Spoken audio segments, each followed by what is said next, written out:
Olá, meninos! Hoje eu vou fazer a minha primeira revisão da atividade remota, tá? Bom, o que nós vamos falar aqui é referente às nossas primeiras aulas, né? O conceito de estado, território, nação, país, né? O que é o IDH? Como a gente calcula o IDH, né? E quais são ali as principais características para se calcular o IDH, a importância disso, né? Bom, vamos começar pelo Estado. O Estado, gente, é um poder.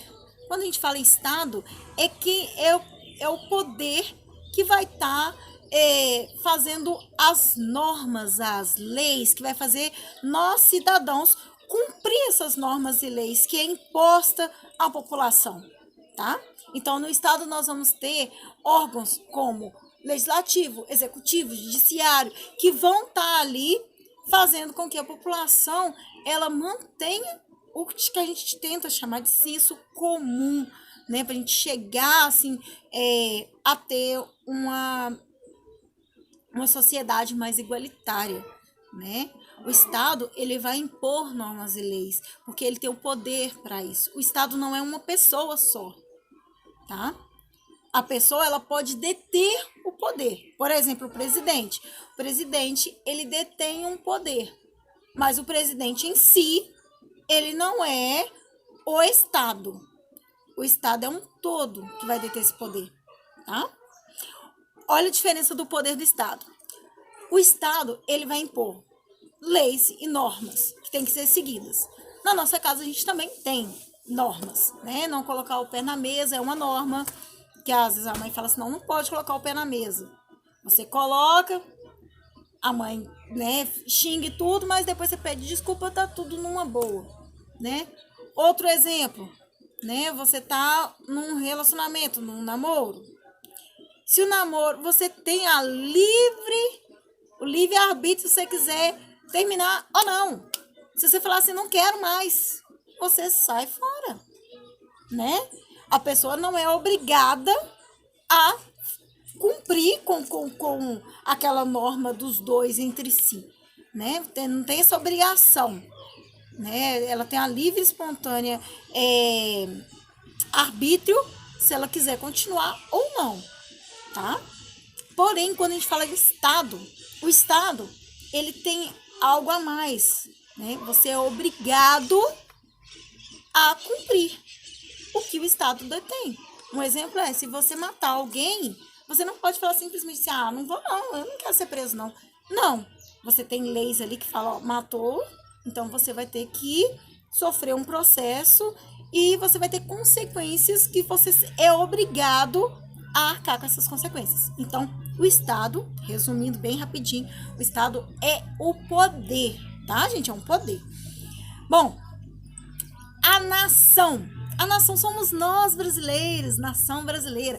Nação são pessoas que formam um conjunto, são um conjunto de pessoas que têm as mesmas, têm a mesma cultura, a mesma história cultural, né? O histórico cultural é o mesmo. Um exemplo disso é quando a gente fala da chegada dos portugueses ao Brasil em 1500, né? Que aqui tinha os indígenas e tal. A história é a mesma.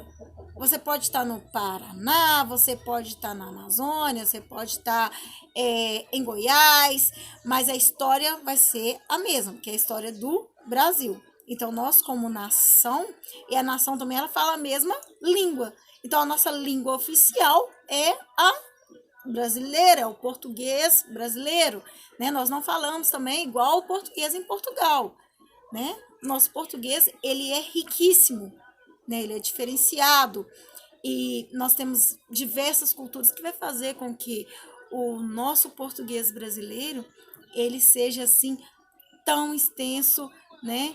E tão cheio de diversidade cultural. Bom, então isso é uma nação, tá? Quando a gente fala em território, o que é o território? Território é uma base fixa, né? Ela é dividida, né? Você vai ter divisas, você vai ter fronteiras e vai ter limitações ali que podem ser por montanhas, rodovias, né? É um território ali, onde o Estado, ele impor vai impor ali, né, o seu poder, né? Então você tem um território ali que ele é delimitado, ele é marcado, né? O território é essa porção aí terrestre, né? Ou no caso um território marítimo também, né?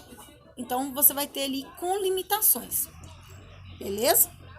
E quando a gente fala em país, o país, que vocês às vezes confundem um pouquinho com território, porque o país também faz parte do território.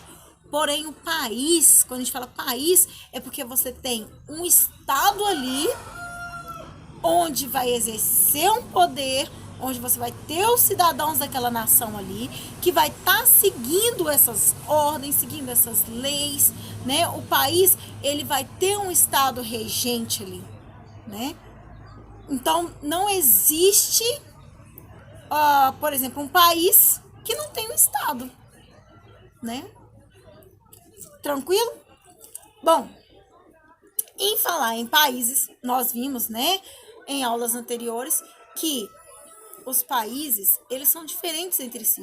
Você tem países que são mais desenvolvidos, países que são menos desenvolvidos. Esses países que são bem menos desenvolvidos são chamados países subdesenvolvidos, tá? Então, a gente pensa, poxa, mas como você vai saber se o país é desenvolvido ou não é desenvolvido? Se ele é rico ou não? Aí vai surgir o que a gente chama de IDH, que é o Índice de Desenvolvimento Humano. O Índice de Desenvolvimento Humano, o IDH, ele vai servir exatamente para isso, para calcular, né, se aquele país ele está desenvolvendo ou não, se aquele país as pessoas elas têm uma renda boa, uma escolaridade, né? Como está indo a educação do povo lá? A maioria é analfabeto, né? Como é a saúde? Ou seja, quando você vai olhar a saúde, nós estamos muito voltados à expectativa de vida da população. Uma população que tem uma expectativa de vida maior, ou seja, ela vive mais, logicamente a gente pensa que aquele país ele investe mais na saúde, em equipamentos de saúde, né? Assim como um país onde você tem um alto índice de educação, ou seja, um país onde a maioria das pessoas elas têm uma formação, né, pelo menos do ensino médio completo, você tem uma grande parcela da população com essa formação, é um país que é investido na educação, né? Ou um país onde você vê, nossa, né, 50% da população ou 40% da população frequenta universidades, faculdades. Então, é um país que vai estar investindo na educação, né? Uma grande parcela da população que vai estar ali. Assim como a renda, né? A renda, a gente viu no PIB, né? Que o PIB ali, que é o Produto Interno Bruto, é o que gera dentro do país, né? A gente vê a chamada também renda per capita, ou seja, fala renda por cabeça, é um aproximado de quanto mais ou menos as pessoas recebem a renda dessas pessoas, né? Só que, lógico, a renda, se você for olhar assim, né, ao pé da letra, nem sempre vai ser aquele valor lá que você vê e fala assim, opa, uai, aproximadamente, sei lá, a população brasileira ganha R$ 2.000. Aí você fala, caramba, né? Meu tio ganha um salário mínimo. Então, como é feito esse cálculo, por exemplo, da renda? Eles vão pegar um total e vão dividir, né, pela população. E ali vai surgir um valor específico. Mas isso não consta que, de acordo com a renda per capita, não tem como você saber o tanto de desemprego que tem, tá? É um cálculo, assim, superficial. Por quê?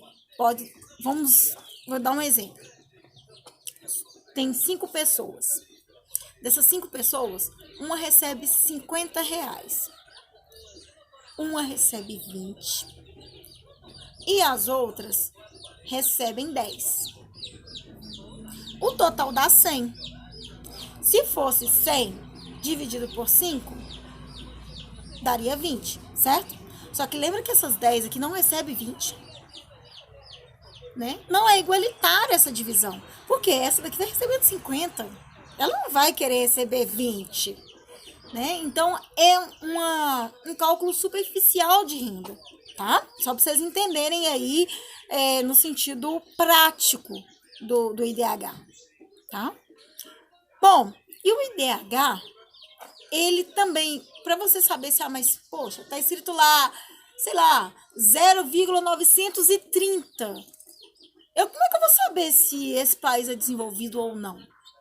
Quanto mais próximo de 1, o país é considerado desenvolvido. E quanto mais próximo de 0, ele vai ser subdesenvolvido. Tá? Um país que tem menos ali, vamos supor, 0,432 é um país subdesenvolvido. Tá? E um país assim que vamos supor tá acima ali de 800, né, 900, a gente vai ver que é um país muito mais desenvolvido, né? Ou seja, essa soma do IDH é uma soma que vai que vai favorecer aí você tá reparando que é um país mais desenvolvido, tá? Bom, essa é só uma introdução básica mesmo para ajudar vocês a fazer a atividade, né? Nas próximas edições eu vou fazer o possível para conseguir mapas, conseguir tá fazendo um trabalho mais diversificado para estar ajudando vocês aí nesse período que não está sendo fácil para ninguém, tá? Do mais, fiquem com Deus e até a próxima.